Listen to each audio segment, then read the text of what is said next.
हद है कि अपनी नबूवत का भी इजहार नहीं फरमाया। एक भी तकरीर नहीं,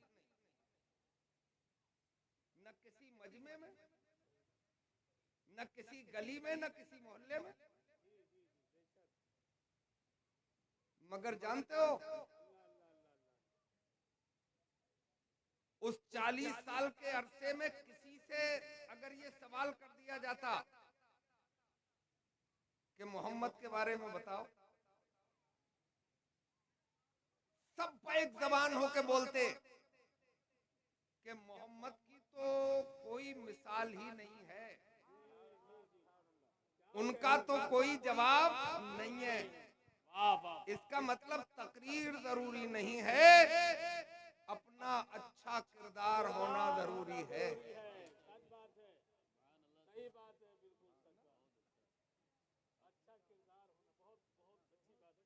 अगर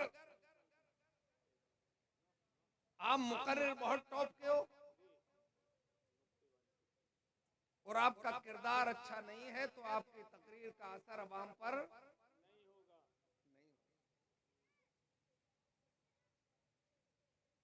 और हम तो ऐसे मजहब के मानने वाले हैं जो आफाकी मजहब है, मुकम्मल निजाम हयात मजहब इस्लाम है।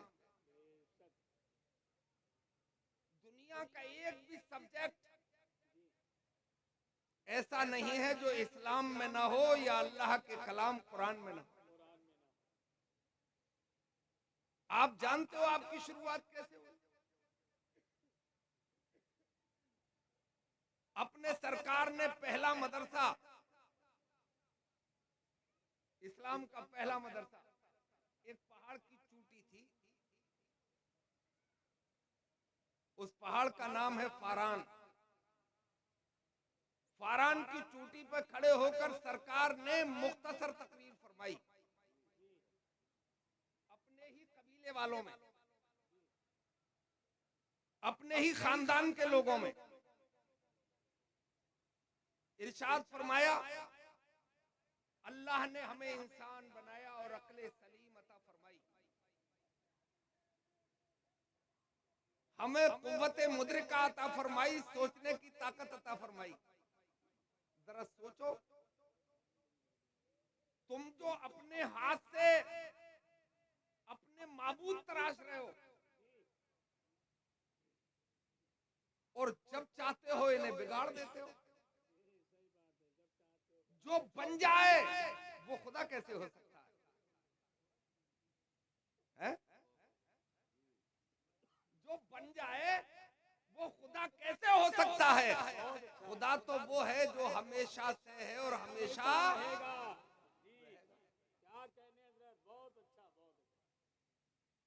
ऐसा है, इन्हें रिजेक्ट करो और मैं तुम्हें सही रास्ता दिखाता हूं। सब मिलके पढ़ो ला इलाहा इल्लल्लाह। लोग चीख पड़े, सबने हाथ खड़े कर दिए। मोहम्मद, ये तो हम मानते हैं कि तुम सादिक हो, तुम अमीन हो, तुम शरीफ नफ्स हो, मगर तुम्हारी ये बात नहीं मानेंगे। उसी भीड़ से एक बच्चा निकल के बाहर आया, ऐलान किया, जो आप कह रहे हो वही सच है, मैं ऐलान करता हूं ला इलाहा इल्लल्लाह मुहम्मदुर रसूलुल्लाह। क्या बात है, सुभान अल्लाह सुभान अल्लाह। इसका मतलब कहानी एक से शुरू हुई, अभी 1500 साल नहीं हुए।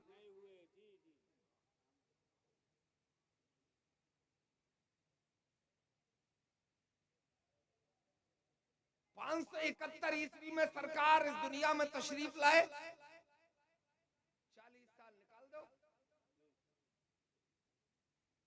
571 से 1453 साल होते,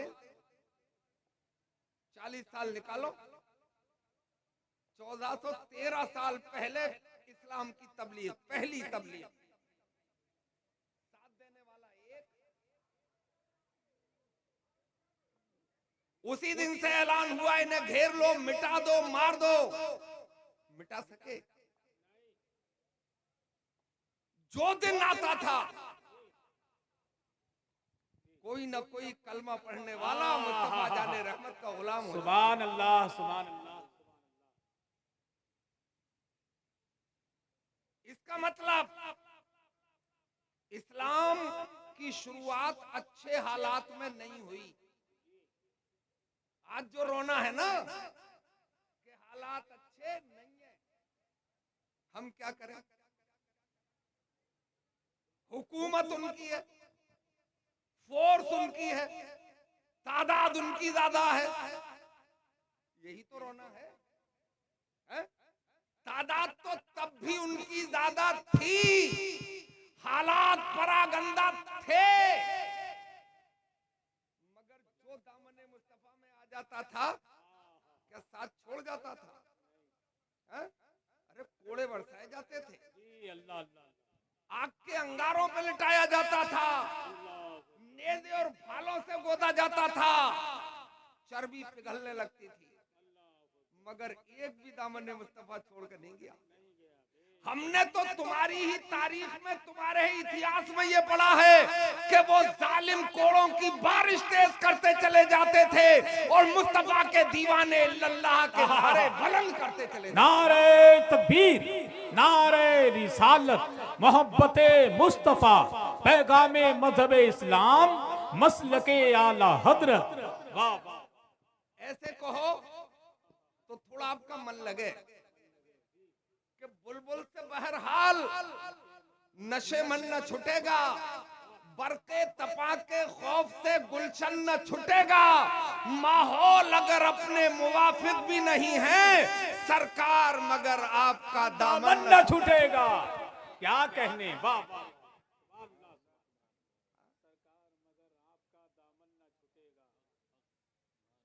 एक वक्त वो आया कि 313 हो गए,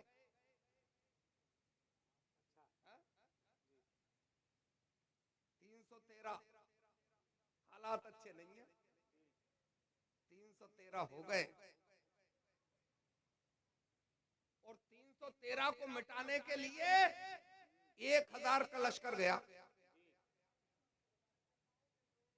जो मिटाने गए थे मिट गए, मिटा नहीं सके। उनमें 70 मारे गए, 70 गिरफ्तार हुए, बाकी मैदान छोड़ के भाग गए। अभी 1 साल नहीं गुजरा था कि जंगे ओहद हो गई।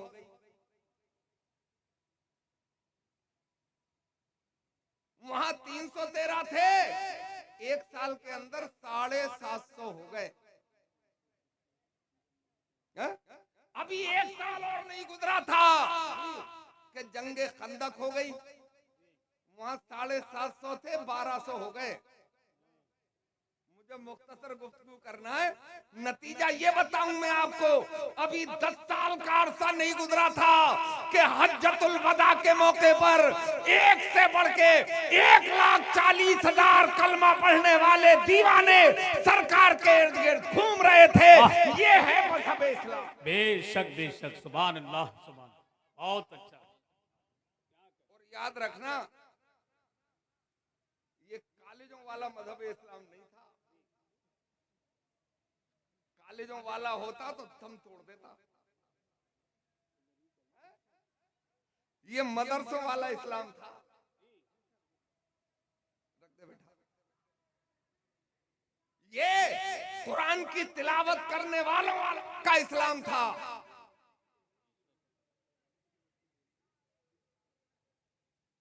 और पहले दिन से लोग मिटाने की कोशिश करते रहे, मगर आज आलम ये है 1500 साल पूरे नहीं हुए हैं, दुनिया का हर चौथा आदमी कलमा पढ़ता है।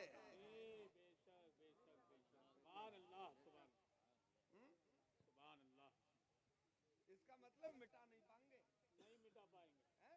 आंधियों तूफान तो आएंगे, इम्तिहान तो लिए जाएंगे, मगर इंशाअल्लाह गेंद अपने पाले ही में गिरेगी, इसलिए कि हक को हमेशा के लिए मिटाया जा ही नहीं सकता। हक तो वो है, कुरान में रब्बे कदीर इरशाद फरमाता है, वकुल जाल हक व ज़हकल बातिल इन्नल बातिला काना ज़हूका।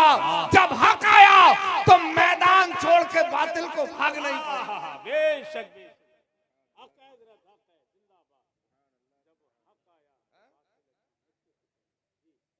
इसका मतलब ये हुआ कि रास्ते बनाने की जरूरत नहीं है। लोग कहते हैं ना ये तंजीम बना लो, ऐसे प्रोग्राम चला लो,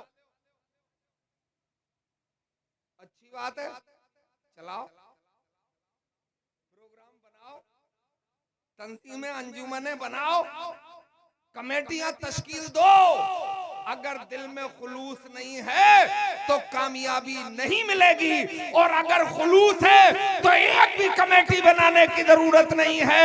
अपनी रब की रजा के लिए काम करो, मुस्तफा जाने रहमत की आंखों की ठंडक के लिए काम करो, रास्ते खुद ब खुद बन जाएंगे। वाह वाह वाह वाह, बेशक बेशक बेशक, सुभान अल्लाह। और हमने देखे बनते हुए, सदियों पुरानी बात है। एक रास्ता बना था दरिया पे, उसी रास्ते पे हजरत मूसा अलैहिस्सलाम और उनकी कौम इस किनारे से उस किनारे पर पहुंच गई, यानी दरिया पार कर गए। और उसी रास्ता एक ही है, उसी रास्ते पर फिरौन चला अपनी फौज के साथ, बीच दरिया में गर्क हो गया। इसलिए गर्क हो गया कि वो खुदा को मानता ही नहीं था, और वो इसलिए पार कर गए थे कि उन्हें यकीन था कि हमारा हामी और नासिर हमारा परवरदिगार है। तो रास्ता हमवार भी हुआ और दरिया पार। बेशक बेशक, सुभान अल्लाह।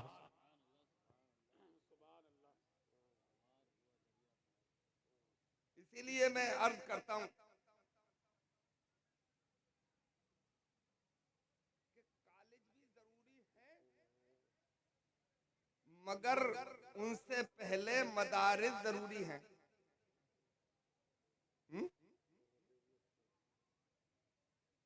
एक प्रोफेसर साहब बरेली के, नाम तो नहीं बताएंगे आप, हालांकि याद है हमें नाम। एक दिन हमसे कहा कि मौलाना मदरसे बंद कराओ।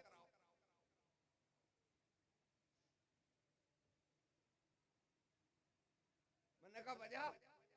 बोले आप कर ही क्या रहे हो, जिंदगी तबाह करने के रास्ते पैदा कर रहे हो। हाफिज बना देते हो, हद मस्जिद का इमाम बनेगा, और ये कौम 10,000 रुपये से ज्यादा देगी नहीं।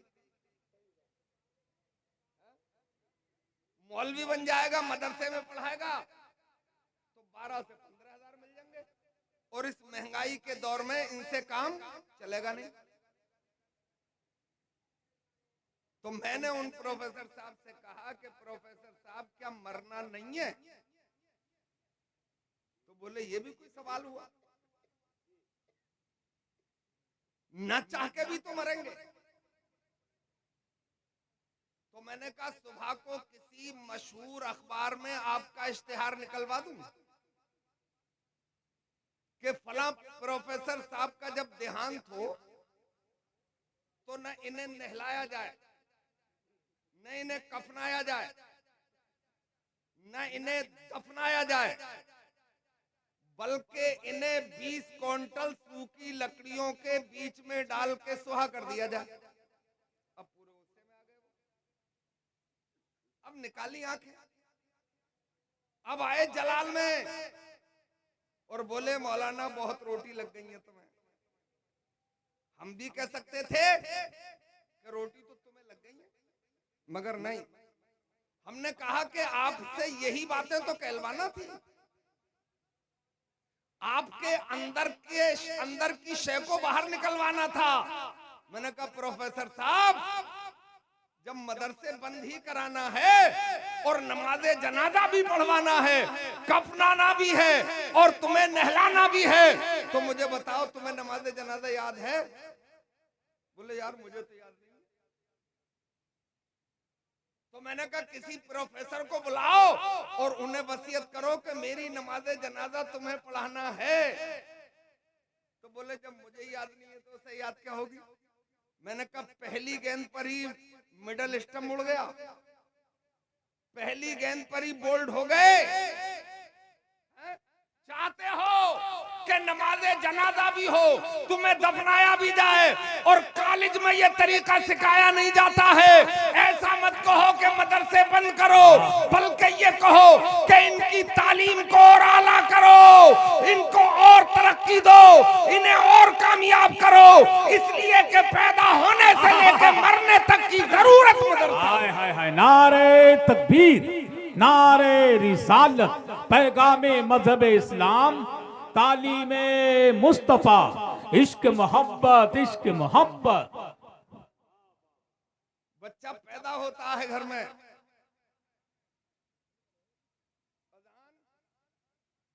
पढ़ने के लिए किसी प्रोफेसर को नहीं बुलाया जाता है, किसी डॉक्टर इंजीनियर को नहीं बुलाया जाता है। जो अजान कान में पड़ता है वो भी मदरसे ही का प्रोडक्ट होता है। जवानी में निकाबी आलिम दीन पढ़ाता है और जब मौत आती है तो कफन का तरीका, नहलाने और गुस्ल का तरीका, दफनाने का तरीका भी मदरसे का प्रोडक्ट ही बताता है और नमाज जनाजा भी आलिम दीन ही पढ़ाता है। बोलो जरूरी है नहीं? मगर तालीम अच्छी होना चाहिए। कुछ मदरसे भी दुकानें हैं, मगर आली जनाब कारी इश्तियाक अली ज़ियाई साहब को मैं अंदर से जानता हूं। मिजाज तो थोड़ा गर्म है, मगर है बहुत काम का आदमी। वो चाहते तो आज 100 तलबा की दस्तारबंदी हो सकती थी, मगर यहाँ हवा में तीर लगता ही नहीं है, यहाँ अटकल पच्चू कुछ होता ही नहीं है। यहाँ जब तक दस्तार नहीं बांधी जाती है, जब तक यहाँ का हाफिज एक बैठक में यानी एक रात में पूरा कुरान न सुना दे, यहाँ इससे पहले दस्तारबंदी होती नहीं है। जो एक मीटिंग में पूरा कुरान सुनाने की अहमियत रखता है वो जामतुज़्ज़िया का तालिबे इल्म है, वो जामतुज़्ज़िया का हाफिज़ो का। क्या बात है, जिंदाबाद जिंदाबाद जिंदाबाद, बहुत अच्छा।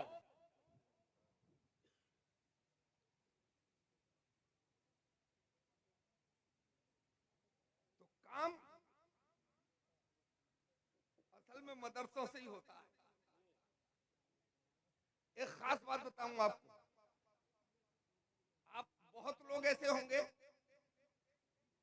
कि जो कॉलेज के प्रोडक्ट होंगे, कोई बीएससी करके बैठा होगा, कोई एमएससी करके बैठा होगा, किसी ने इंजीनियरिंग की होगी, कोई डॉक्टर भी होगा। हालांकि ये पढ़े लिखे लोग अब अपने जलसों में आ नहीं रहे हैं। वजह यह है कि जलसों का निजाम भी थोड़ा बदला है। भाई एक डॉक्टर जिसको सुबह अपनी डिस्पेंसरी पे जाना है, एक इंजीनियर जिसे अपने ऑफिस में सुबह को बैठना है, वो पूरी रात भी जलसे में क्यों बैठेगा? है?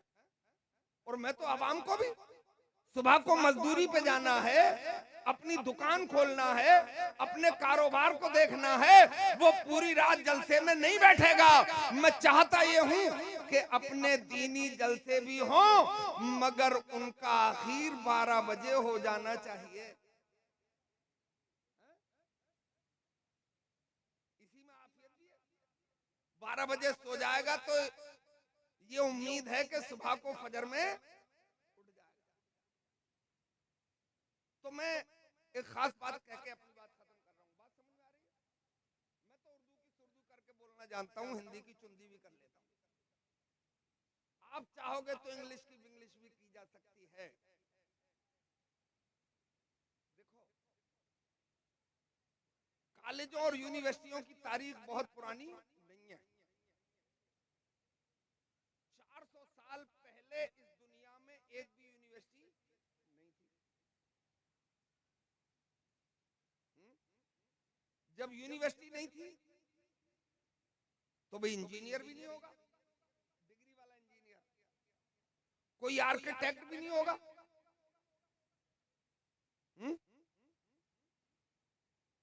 मदरसे थे, मदरसों की तारीख तो 1400 साल पुरानी है।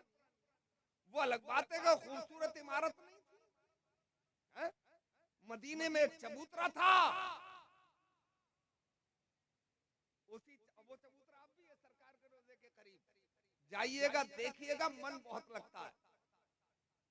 इस्लाम का शानदार मदरसा। तो 400 साल पहले दुनिया में कोई यूनिवर्सिटी नहीं थी, तो आर्किटेक्ट भी नहीं था कोई, सिविल इंजीनियर भी नहीं था कोई। यहां जरा समझो बात को। जब कोई इंजीनियर नहीं था तो दुनिया का अजूबा ताजमहल कैसे बन गया? दुनिया के 7 अजूबों में एक अजूबा है ताजमहल। वो फलक बोस कुतुब मीनार कैसे बन गई? कोई आर्किटेक्ट नहीं था। दिल्ली की शानदार जामा मस्जिद, वो आगरे का किला, वो दिल्ली का लाल किला, जिसे लाल किला कहते हैं उसका नाम तो अंग्रेजों ने रखा, रेड फोर्ट। इस किले का नाम था किलाए मोहल्ला।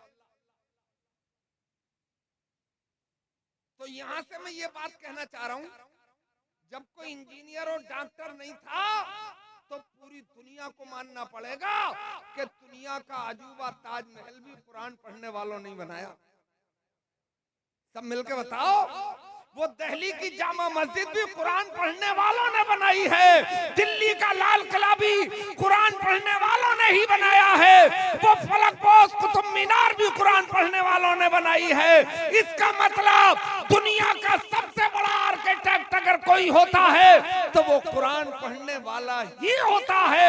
दुनिया का कोई सबसे बड़ा डॉक्टर होता है तो वो कुरान पढ़ने वाला ही है।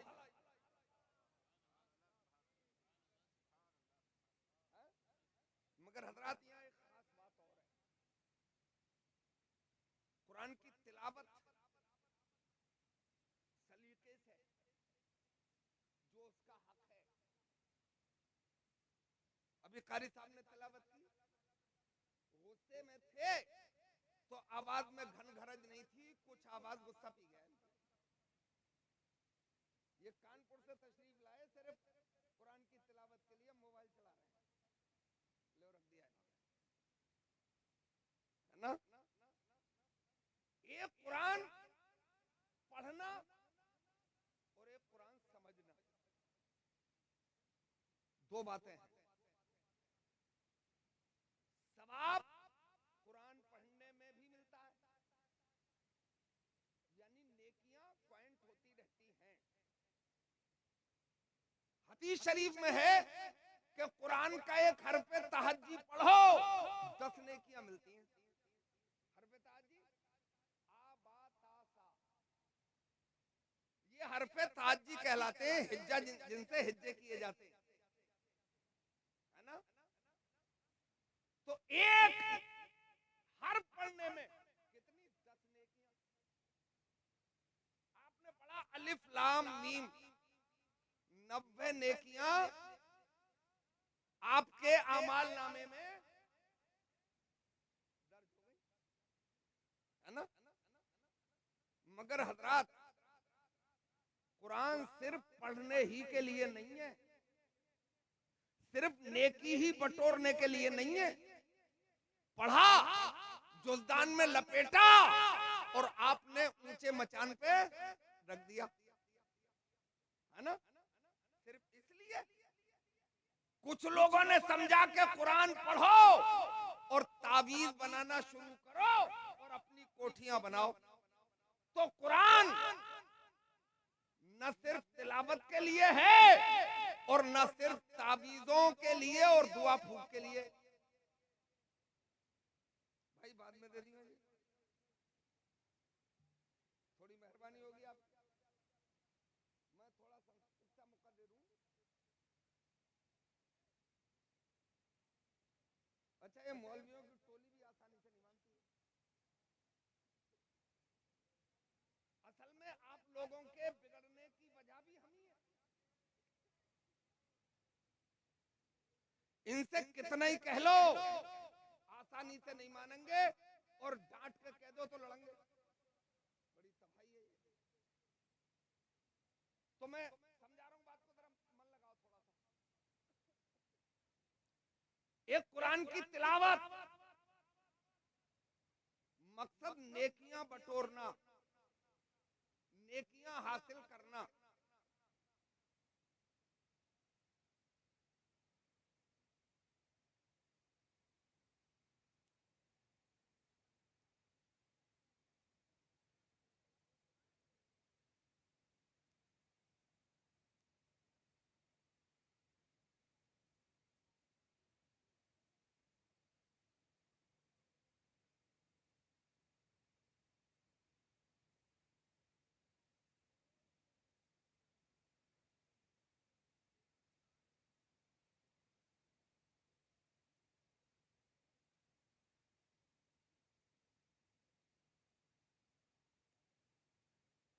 इनके जरिए नेकियां हासिल की जा सकती हैं।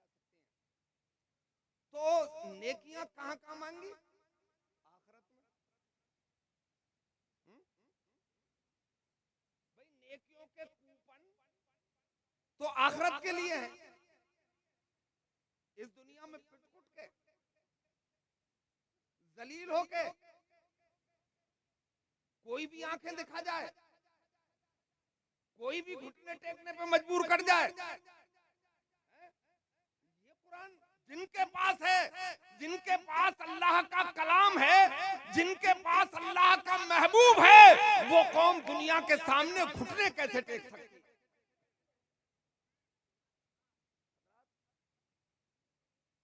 जिनके पास अल्लाह का कलाम डायरेक्ट और अल्लाह का महबूब, और वो कौम दुनिया के सामने घुटने टेक दे, ये बात समझ में आती है? बोलो, नहीं आती है ना? नहीं टेके ना घुटने, कम थे मगर कामयाबी के झंडे लहरा रहे। तो मैं बस इशारतन आपको ये बात कह दूं, कुरान इसलिए पढ़ा जाएगा ताकि नेकियां बटोरी जाएं, और कुरान समझा इसलिए जाएगा ताकि अमेरिका के व्हाइट हाउस पे परचम इस्लाम लहराया जाए। कुरान समझोगे तो दुनिया के हुक्मरान बन जाओगे मेरे इस्लामी भाइयों, और कुरान से भागोगे तो दुनिया के कोढ़ी बन जाओगे।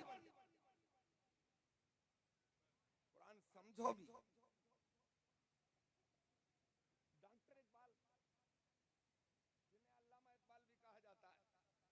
अपने वक्त का नवाज